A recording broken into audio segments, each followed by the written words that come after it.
আসসালামু আলাইকুম, শুভেচ্ছা সহ সকলকে স্বাগত জানাচ্ছি চ্যানেল আই সংবাদে। এখনকার আয়োজন নিয়ে আপনাদের সাথে আছি আমি ফাবলিহা বুশরা। শুরুতেই চলুন দেখে নিই ফ্রেশ আটা, ময়দা, সুজি সংবাদ শিরোনামগুলো। গণ অভ্যুত্থানে হত্যার বিচার ও সংস্কার ছাড়া নির্বাচন হলে পুরনো সমস্যাগুলো ফিরে আসবে, প্রধান উপদেষ্টার শঙ্কা। সিঙ্গাপুর ভিত্তিক টেলিভিশনে সাক্ষাৎকার। ফেব্রুয়ারিতেই নির্বাচন হবে, কোনো শক্তি নেই বিলম্বিত করার, বললেন প্রেস সচিব। সবার সহযোগিতায় শান্তিপূর্ণ নির্বাচনের প্রত্যাশা। এবং নির্বাচন বানচালের ষড়যন্ত্র চলছে বলে বিএনপি নেতাদের দাবি। সাবেক প্রধানমন্ত্রী বেগম খালেদা জিয়ার ৮১তম জন্মদিনে মিলাদ ও দোয়া মাহফিল।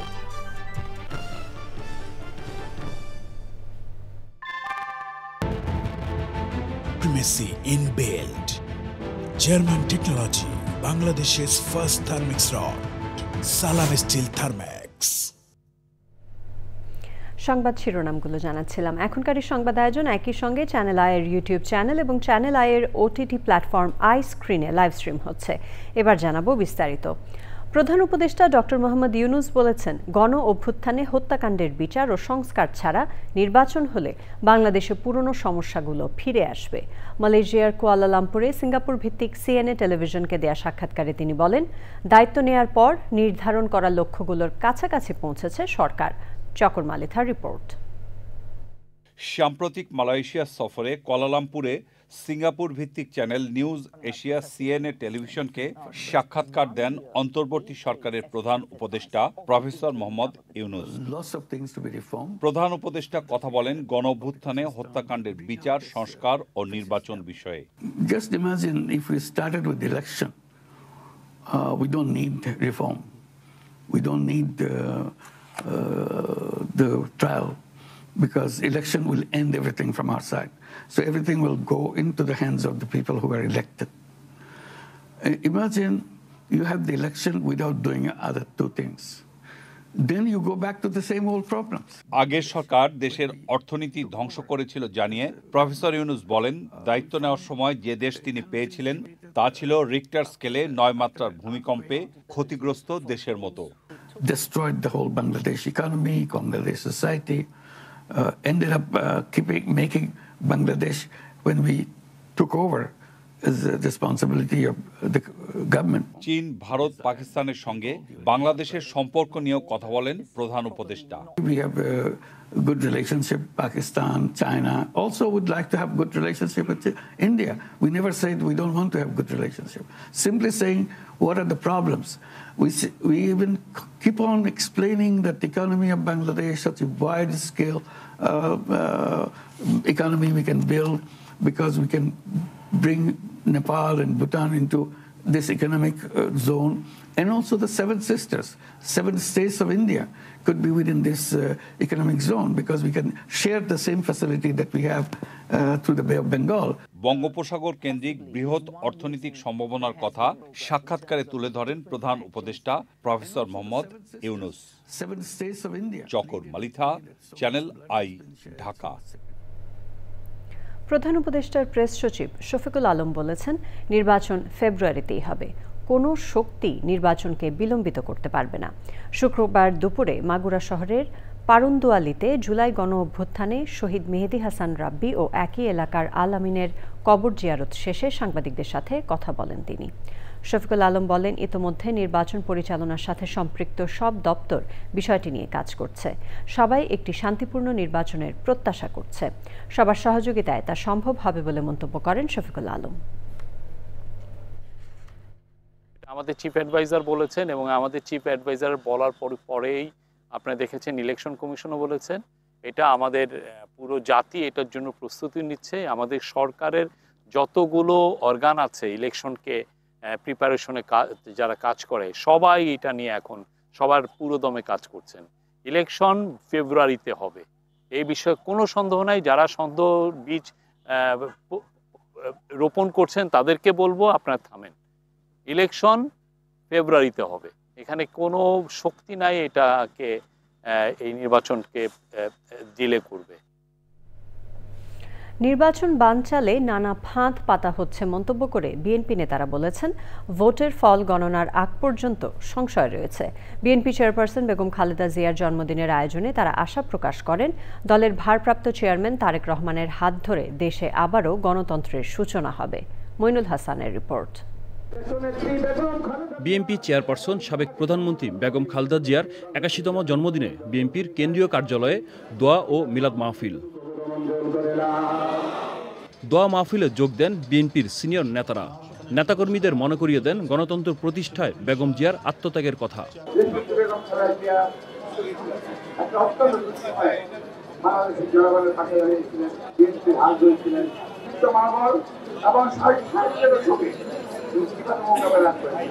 আগামী দিনে খালেদা জিয়ার হাত ধরেই গণতন্ত্রের উত্তরণ হবে বলে আশা প্রকাশ করেন নজরুল ইসলাম খান।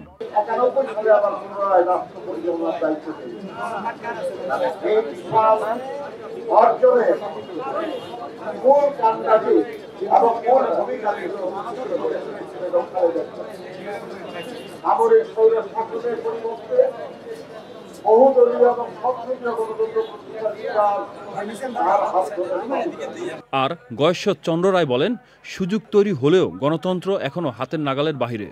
এখনো গণতন্ত্র আমাদের হাতের নাগালের বাইরে।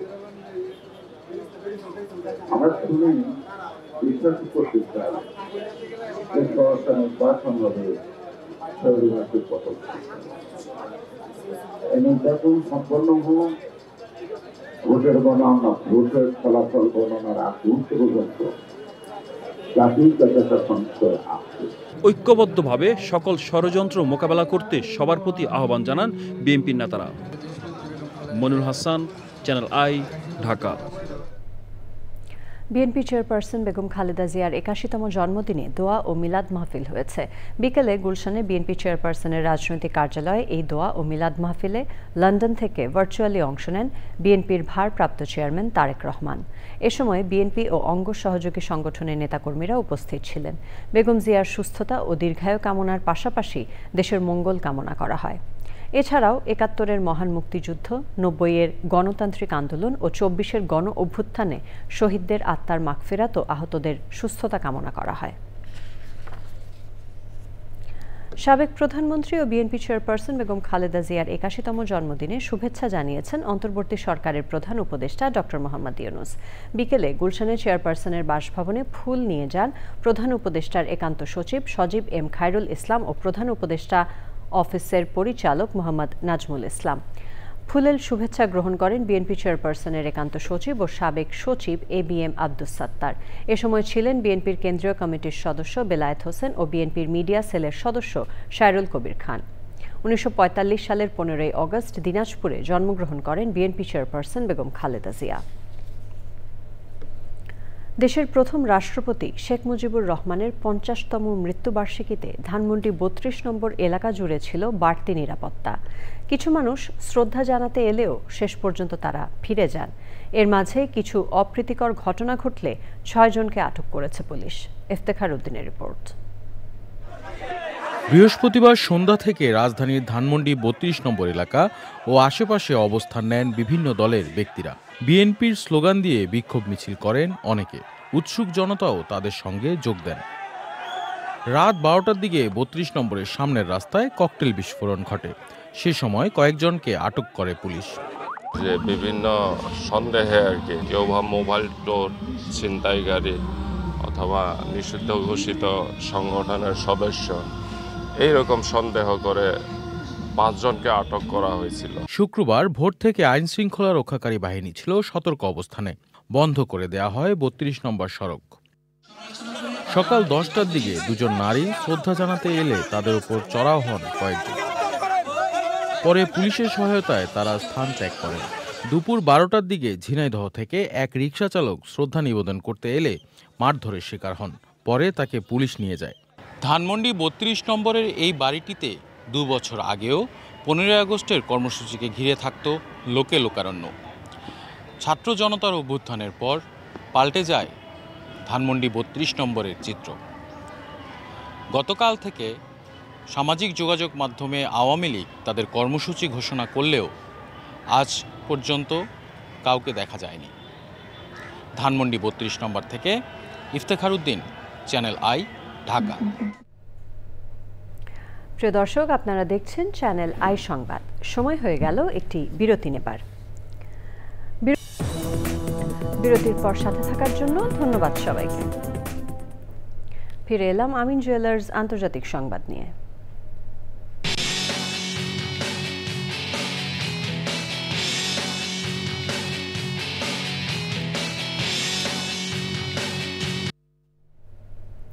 গাজার পুরোপুরি দখল নিতে স্থল অভিযান চালাচ্ছে ইসরায়েলি বাহিনী। এতে গাজা নগরীর 10 লাখ বাসিন্দার জীবন ঝুঁকিতে পড়েছে।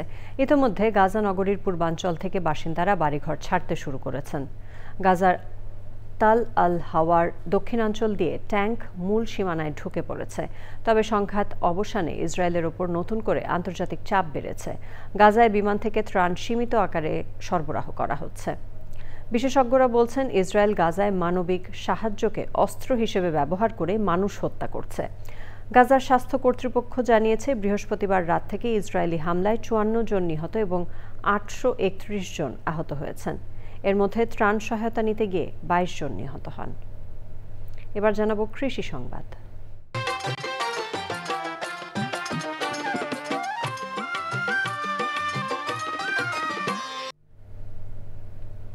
সৌদি খেজুর চাষ হচ্ছে পাহাড়ি জেলা খাগড়াছড়িতে।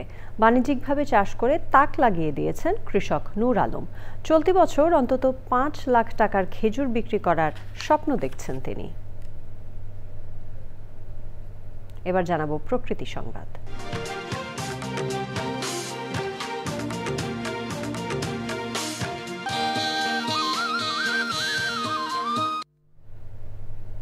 পঞ্চগড়ে ভারী বর্ষণে পানির চাপে দেবে গেছে সেতু, ভেঙে গেছে দুই পাশের সংযোগ সড়কও।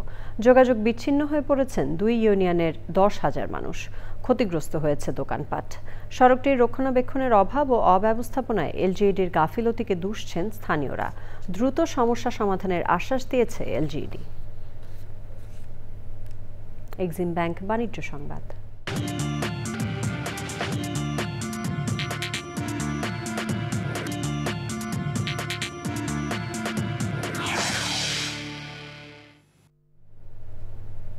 আগামী 20 বছরে আশ্চর্য সব প্রযুক্তির উদ্ভাবন হবে। এজন্য ব্যবসায় টিকে থাকতে হলে বাংলাদেশের ব্যাংকিং খাতকে প্রযুক্তি দুনিয়ার সাথে তাল মিলিয়ে চলতে হবে। ঢাকায় ব্যাংকার্স মিট নামের এক আয়োজনে এ ভবিষ্যৎবাণী করেছেন বিশ্ববিখ্যাত ফিউচারিস্ট, আন্তর্জাতিক বেস্ট সেলিং লেখক ও মিডিয়া ব্যক্তিত্ব ব্রেট কিং। র্যাডিসন ব্লু হোটেলে এক অনুষ্ঠানে সংযুক্ত আরব আমিরাত ভিত্তিক ফিনটেক প্রতিষ্ঠান ফিলপস এর সঙ্গে অংশীদারিত্ব চুক্তি সই করে সিটি ব্যাংক এবং এবি ব্যাংক। ওই দুই ব্যাংকের সঙ্গে অনুষ্ঠানের সহ আয়োজক ছিল Prime Bank. Association of bankers Bangladesh এবিবির চেয়ারম্যান এবং সিটি ব্যাংকের সিইও মাসরুর আরেফিন টেক প্রতিষ্ঠান ফিলপসের প্রতি কৃতজ্ঞতা প্রকাশ করেন। But I want to tell you about some of the big forces that are going to be changing banking over the next 20 or 30 years. And it may seem a little bit like science fiction, but you're going to find out very quickly today that these changes have already started and technology dominates banking around the world today. Well, governor has put me in a committee. We are working, I think another country is there, and he himself is there for cheaper internet-enabled mobile handsets. So he brought in Walton. So we have already had 2 meetings. It's important. We are working on those areas also. So cheaper handset, mobile phone which have internet. সংবাদে আবারও সময় হয়ে গেল একটি বিরতি নেবার। বিরতির পর খেলার খবরে জানিয়ে ফিরব। নেপালে 2 আন্তর্জাতিক প্রীতি ফুটবলকে সামনে রেখে বাংলাদেশের অনুশীলন শুরু। ক্যাম্পে ডাক পাওয়া 10 ফুটবলারকে ছাড়েনি বসুন্ধরা কিংস।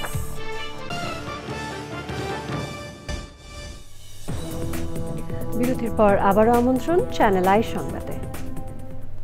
ফিরে এলাম খেলার খবর নিয়ে।